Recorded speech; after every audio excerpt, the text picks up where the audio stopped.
Vampires and humans have always coexisted, but the balance never lasts forever. They eventually wage war on each other for supremacy, but the vampires succeed and make humans their tools. During this war, we see a helpless girl looking at the scene of the murder of the two people that she holds dearest in this world. The girl could only watch as the ruthless vampires devoured her mother and father. She isn't even allowed to scream, as that would alert the murderers, and the efforts of her parents to hide her and her brother would all fall apart. The helpless girl, now a high school student, still gets nightmares of that horrendous and frightful night, even to this day, so many years in the future. After she snaps out of the nightmare bit, one of the students in her class tells her to take some sheets into the music room. As she's wondering why she has to be the one to do it, she sees a vampire feasting on the blood of some schoolgirls and runs away from the scene. The handsome vampire is known as Prince Roy and is very popular among the girls in school. The prince follows the girl and pins her down. Surprised by the fact that she didn't desire him in the slightest and was actually appalled by him, he forces himself upon her, but the girl doesn't accept him as the person who had killed her parents was also a vampire. She tells him to back off and scratches his cheek to bleed. As a result, Roy takes her in front of the whole school and tells everyone that she is his enemy. The girl sighs at her own misery because she is a helpless human, and against the authority of the vampires, humans cannot do anything. Roy's announcement instigates the entire school to bully her. She tries to run away from her fate, but eventually trips down a staircase, exactly like her life has been going downhill ever since that horrific night. As she faints, she apologizes to her brother Xiao Lin for not being able to do anything. Roy feels bad for the girl, but his previous experience with a human stops him from stepping in and stopping this madness once and for all. Roy once had a blood servant named Flay. She had promised to stay with him forever, but she just disappeared into thin air one day. Since she broke her promise, Roy thinks that all humans are bad and not trustworthy, and deserve everything that's happening to them. Later that night, Roy finds out that the girl had fallen down the stairs and was taken away by some delinquents so that they can rape her. He tries to ignore it all, but once he finds out that it was all Mayase's planning, he steps in and scares the boys off while also telling Mayase to get out of his sight. After saving the poor helpless girl, Roy brings her home and tells his servants to tidy her up and then put her to bed to get some rest. As he's getting out of the room, the campus chairman tells him not to be so flamboyant. He teases him about the fact that he is the one who put her in this situation, and he also played the role of her savior, two completely contradictory behaviors. Roy gets angry with him when he mentions Flay and leaves the hallway to go take a look at his new pet. However, he is surprised to see that nobody is lying on the bed and that the girl, whose name is Du Xiaoxin, has escaped through the window. Xiaoxin tries to run away from the mansion at full speed, but she isn't able to execute her escape because some feral crows keep following and bothering her. Roy sees the crows and comes to save her. Amidst the chaos, they both fall down a cliff, but Roy shields her so that she doesn't get hurt. He starts bleeding heavily and tells her to get out of the place as he won't be able to resist the urge to suck her blood, but she refuses to go as she doesn't want to owe a vampire any favors. She openly tells him to suck her blood, but he hugs her from behind and doesn't do it, as he thinks it's much more fun to have her owe him a favor. She gets flustered and tells him to take her home because she isn't feeling well in the woods. The duo walks hand in hand until a comment from Roy pisses her off, and she runs away. After running for a bit, she sees the hallucination of her brother, who tells her that she is now tainted by a vampire and falls unconscious because of the trauma. As she wakes up, she finds herself in the bed once again, with the windows barred this time. Roy comes back to the room and tells her that the woods is famous for making humans hallucinate, especially with things they don't want to see. He asks her to be his blood slave, but she flat out refuses. However, he threatens her that she could accept the offer or her brother will have to do it in her place. Meanwhile, Du Xiaolin, her younger brother, comes outside and is really happy as his sister is coming back from school today. Xiaoling only has a few days to live as he has a terminal heart disease.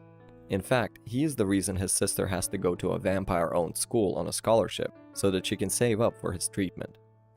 As Xiaoling is going through this existential crisis, a girl comes up to him and tells him the current situation of his sister. Xiao Xin is still trying to resist Roy as she refuses to eat anything. He tells her that it's not going to help her case, but she just wants to go home even if it's just for today. Before he could find out the reason, her brother comes to see him. She tells him that she must not see her brother here as she is still traumatized by the hallucinations in the forest. He finds it amusing and takes her with him to watch what happens to her brother from behind the curtains. Xiaoling comes and begs Roy to release his sister. He tells him that he would take her place if necessary, and that he only wants her security. After talking for a few minutes, Xiaoling falls to the ground and faints from his illness. Roy calls a doctor and has him checked. The doctor tells them to hospitalize him, and as expected, Roy arranges for it all.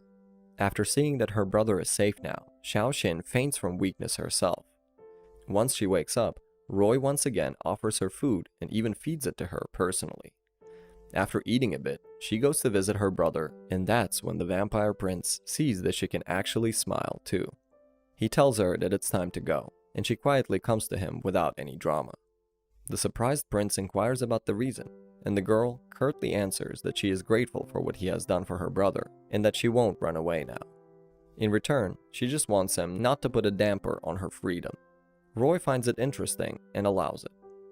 The next day, she goes to school just as usual, as she is getting bullied once again by a few mean girls, and one of the members of the disciplinary committee comes and saves her. The disciplinary committee member tells her that it's okay now. He adds that he knows what's been going on in the school, and that she should stay with him if she wants protection from the bullies. He tries to get familiar with her and tells her his name, Senai. Roy sees all this and comes down from the second floor to take Xiao Xin's hand and take her away from the boy. He puts her in the bed and punishes her in rather non-punishing ways. He asserts his authority on her as his master and tells her to take off her clothes. However, after seeing that she is having quite a lot of trouble with that, he tells her that it's not necessary this time, as this is her first offense. However, if she's seen with another man ever again, he won't tolerate it. The next day, Sanaya tries to approach her once again, but she refuses to talk with him. After coming back home, Roy takes her to dance under the moon as practice for a vampire ball that's coming up soon. Xiao Xin starts getting nauseous when she hears about the vampire ball and goes away. Roy's friend teases him about how he is really taking care of his new blood servant, to which he doesn't really have a reply. Xiao Xin is getting anxious about the ball near the fountain, where she runs into the campus chairman. The chairman comments how she is similar to Flay with respect to her long hair, and throws her into the fountain with a look of disgust on his face. The chairman, who is Roy's brother, tells Xiao Xin about the fact that she is only a replacement for Flay, and that she shouldn't have any expectations. He also tells her that Flay betrayed Roy even though he held her in such high regard. Roy, however, comes to the fountain and tells the chairman not to spout any random nonsense that comes to his mind. He takes the frightened girl's hand, offers her a coat, and takes her away. He also tells her not to be too bothered by what the other guy says, and to be careful and try not to run into him at all if possible. The doctor tells her that her brother's condition has suddenly deteriorated and she should rush here if she wants to be by his side. She gets extremely worried and rushes to the gate to go to the hospital. However, the gate is closed for her and she's not allowed to leave without an official permit. She requests the guards a lot, but she's unable to convince them. Sanaya comes there and asks her what's the matter. Once he finds out about Xiaoling, he tells her that even if he is a member of the disciplinary committee, he can't help her. But what can help her is a nobility badge. Sanaya tells her to steal Roy's badge and use it to get out of the school. When Xiao Xin asks him why he's helping her, he tells her that he once had a friend who suffered the terrible fate of dying because she was bullied by the vampires. He doesn't want that scenario to repeat again.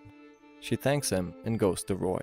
However, she's unable to put her request into words as Roy himself isn't aware of her brother's condition. She then decides to use the nobility badge method. After having a rather easy time stealing it, she runs away with some extra help from Sanaya once again, and is finally able to get out of the school grounds. After running for a while, she reaches the hospital and sees that Xiaoling is completely fine. She hugs him by reflex, but starts to wonder that something doesn't add up in all this. Will Roy find out about the nobility badge? Will Xiao Xin ever get rid of the hatred for the vampires? These and many more questions are left for the rest of the episodes to uncover.